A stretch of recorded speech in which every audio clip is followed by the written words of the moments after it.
una casa perduda al bosc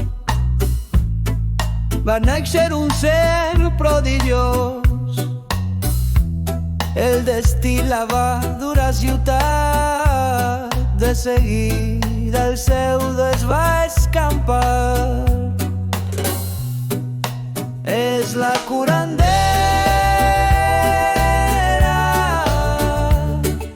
lliuren les dones de mal de cap.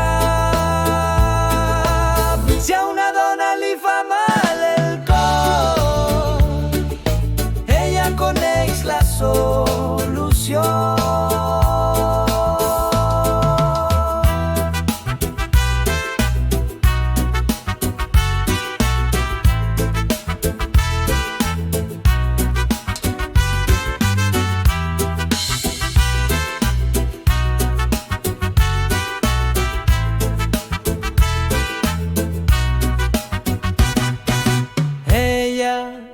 Pot curar l'esperit, perquè a l'ànima arriba el seu crit. Entra a la cova i pren una flor per als mals.